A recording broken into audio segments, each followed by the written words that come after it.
Hello everyone, this is the video lecture for the second day on St. Augustine. Specifically, this video is preparation for reading Book 7 of the Confessions. Book 7 represents a middle passage in Augustine's journey, or as Professor McGowan put it, the romance between Augustine and God. Now, to understand this middle passage between Augustine's misspent youth and the consummation of his romance, it is important to understand some things about the time between the rowdy days you just discussed and the searching, though not yet fulfilled days we are engaging today. To paraphrase the great playwright Oscar Wilde, we are all in the gutter, but some of us are reaching up at the stars. In important ways, this statement echoes where Augustine is at in his journey as we approach Book 7. First, Augustine realized he was in the gutter.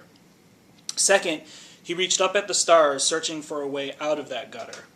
What we haven't read, but is very important to this search, this reaching, are the pieces of the Confessions on Manichaeans.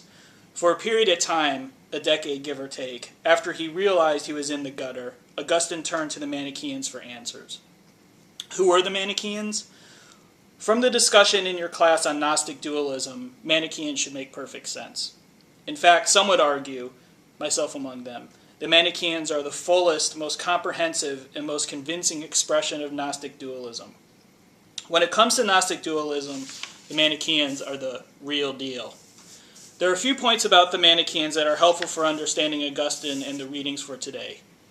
First, as Gnostic dualists, the Manichaeans believed that there are two forces in the world, the forces of light and the forces of dark. The forces of light were represented by the mind, the spirit, and invisible reality. The forces of dark were represented by material, change, visible reality, such as senses like touch and taste. Simply put, the body and the desires of the body were unequivocally bad. They weren't just bad because they were excessive or misused, they were bad from the beginning. There are parts of the world that are evil. These things, like bodies, senses, pleasure, have always been a part of the world, and they have always been bad. The way to salvation, to use the term loosely for the Manichaeans, was through the secret, invisible knowledge of the mind and spirit. Referring back to the Oscar Wilde quote, the way out of the gutter of existence is to reach out to the stars with your mind. There are reasons that Augustine, once he realized he was in the gutter, that he became a Manichaean. As you have read and discussed, Augustine spent much of his youth indulging his bodily desires. Once he realized that this was unfulfilling, he went to the other extreme. Instead of indulging his material bodily desires, he rejected them completely as evil. He was trying to fix or rebalance his previous extreme.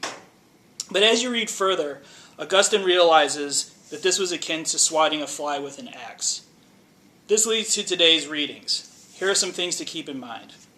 Augustine, in his way out of the gutter, turns from Manichaean dualism that thinks that evil is and always has been part of the world to Neoplatonism. Simply put, Neoplatonists think that there is one God from which all good things come from or emanate. That one God is like the sun, and the things of the world are like rays of the sun. They come from the ultimate good and share qualities with the ultimate good. This is, in some ways, like Christian understanding of creation, and this is an important part of Augustine's reach for the stars. But there is one problem: evil. If everything comes from the one God, then what is evil? Is it real? How can it be real if all things come from a good God? This is a problem that Augustine is wrestling with throughout Book 7. Second, while Neoplatonism solves some problems for Augustine, it does not solve all of them. In fact, it makes some problems even worse. While it helps to explain the goodness of things, it does not help him out of the gutter. It does not allow him to reach the stars. As you read this chapter, think about this as the point he is arriving at. Think about how Christ begins to creep into his thinking about how someone is actually pulled out of the gutter. To help you understand this, there is an old anecdote that I think is appropriate.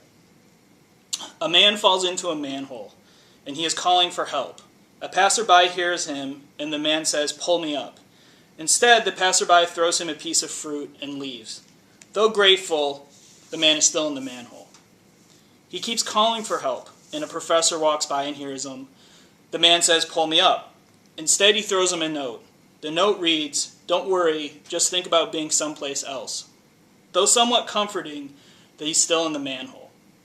He keeps calling for help, then a friend walks by and hears him.